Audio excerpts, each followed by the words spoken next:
우주는 하나의 전체적인 유기체이다. 그러나 세상에는 여러 가지 구분이 있는 것처럼 보인다. 그렇다면 그 구분들은 다른 곳에서 오고 있는 것이 틀림없다. 왜냐하면 세상은 본래 구분된 것이 아니기 때문이다. 그 구분들은 그대의 의식에서 나온다. 그대의 의식이 잠들어 있을 때 그대는 하나의 중생이다. 그러나 그대가 의식적이고 깨어 있을 때, 깨달음을 얻고 부처가 되었을 때, 그때는 세속적인 것도 없고 성스러운 것도 없다. 그때 모든 것이 하나다. 이 하나됨을 깊이 이해해야 한다. 구분은 우리의 의식이나 무의식으로부터 나온다. 그것은 우리의 시각에 따른 것이다. 마치 태양 아래 서 있는 장님이 여전히 어둠 속에 있는 것과 같다. 그의 주위에 어둠이 있기 때문이 아니다. 밖은 화창한 햇빛이 비치는 아름다운 아침이다. 그러나 장님에게는 색채도 꽃도 태양도 존재하지 않는다.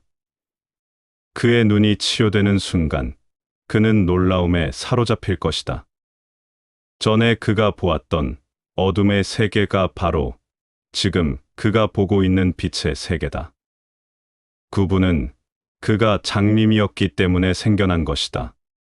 존재계 자체에 그런 구분이 있었던 것은 아니다. 이 세상의 대부분의 철학자와 종교 창시자들은 항상 속된 것과 성스러운 것을 구분해왔다. 물질적인 것과 정신적인 것을 구분해 놓았다.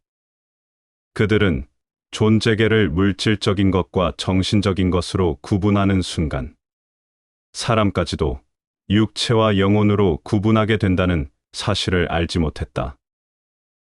그리고 자신을 그렇게 구분하는 사람은 언제라도 무너질 수 있는 조각난 집과 같다.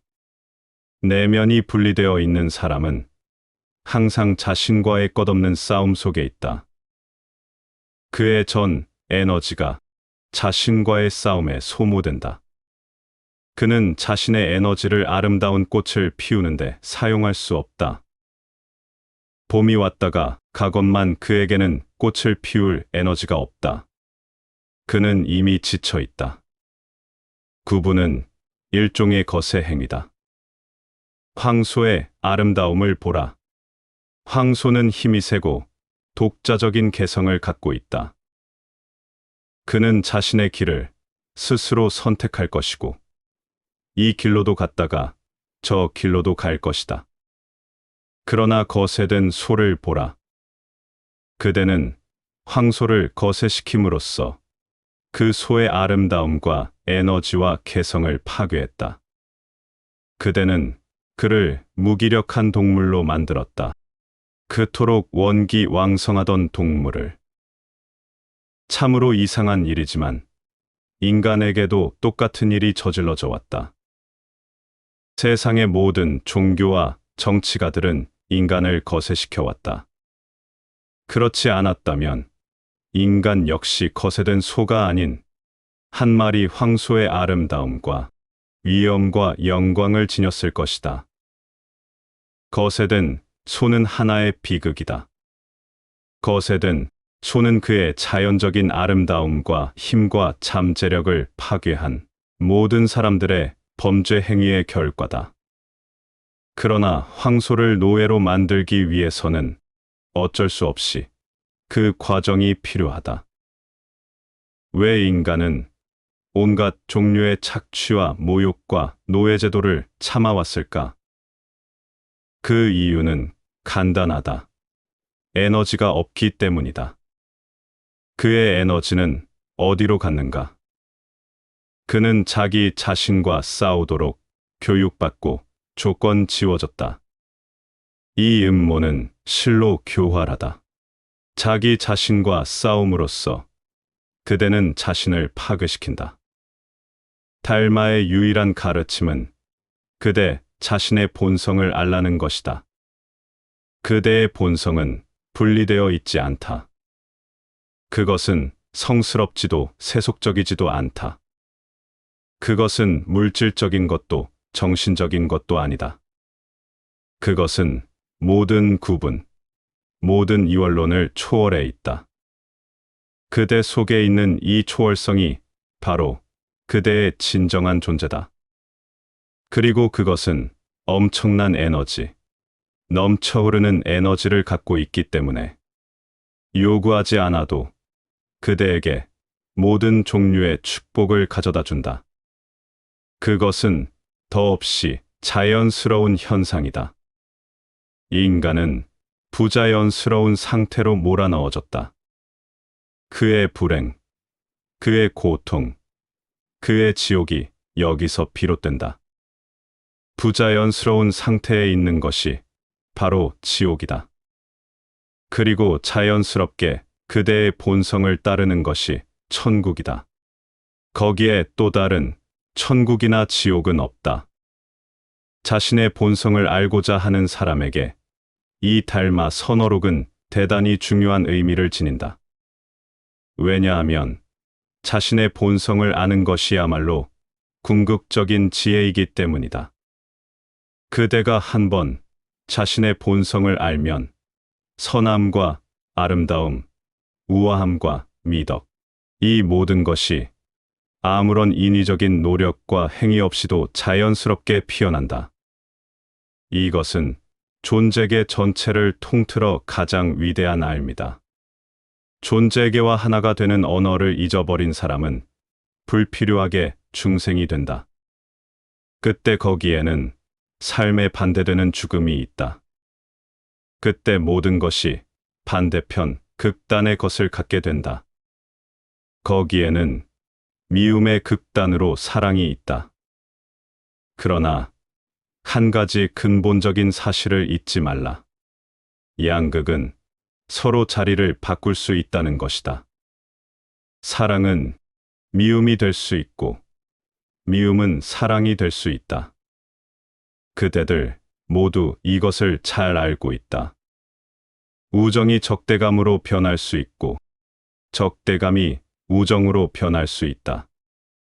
행복은 슬픔으로 변할 수 있고, 슬픔은 행복으로 변할 수 있다. 비록 그것들이 양극단에 위치해 있지만, 그것들은 쌍둥이처럼 대단히 가깝다.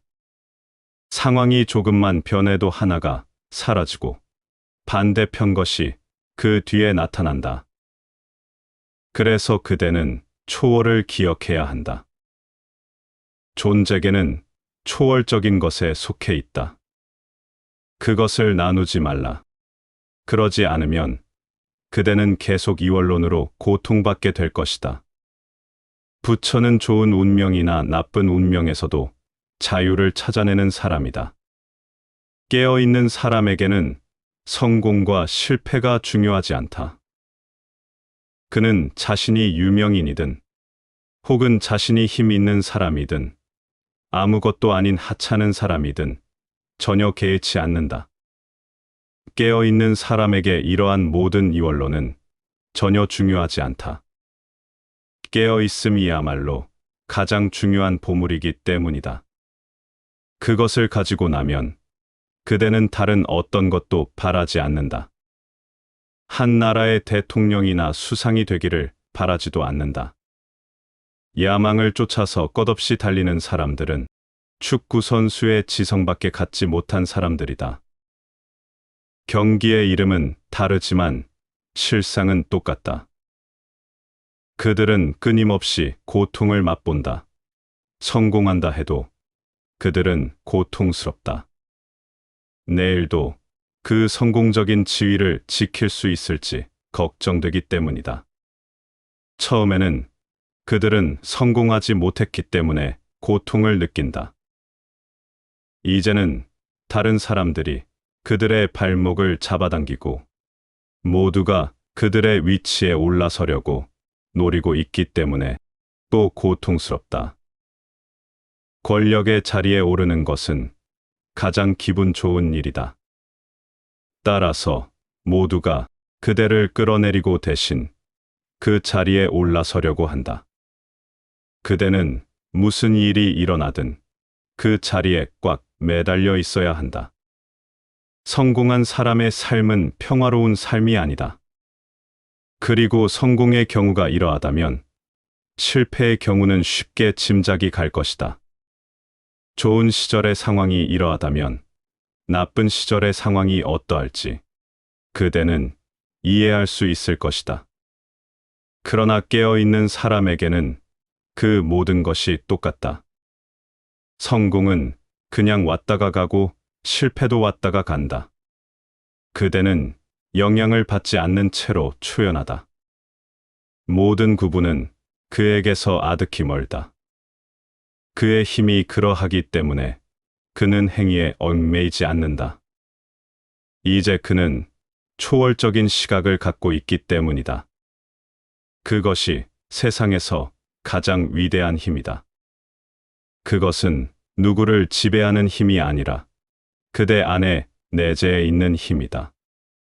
초월적인 사람은 자신이 영원하다는 사실을 알기 때문이다. 삶들은 왔다가 가고 죽음들도 왔다가 간다. 그는 그것들에 영향을 받지 않는다. 그는 항상 그 너머에 머물러 있다. 항상 그 너머에 머물러 있는 이 특성이 진정한 깨달음이다. 천국과 지옥은 그에게 아무것도 아니다. 그래서 달마는 언젠가 천국과 지옥에 대해 어떻게 생각하십니까? 나는 질문에 이렇게 대답했다. 나는 아무것도 말할 수 없다. 그것은 전적으로 그대에게 달려있기 때문이다. 그 사람은 어리둥절했다. 어떻게 천국과 지옥이 나같이 가련한 한 인간에게 달려있단 말인가? 달마는 말했다. 천국이나 지옥은 존재하지 않는다. 깨어있는 사람의 자리가 천국이고 깨어있지 못한 사람의 자리가 지옥이다. 천국과 지옥은 지리적인 장소가 아니다. 그것들은 그대 존재의 상태이다. 그대가 잠들어 있을 때 그대는 지옥에 있다. 그리고 악몽으로 고통받는다. 깨어 있을 때 그대는 천국에 있으며 모든 고통은 멈춘다.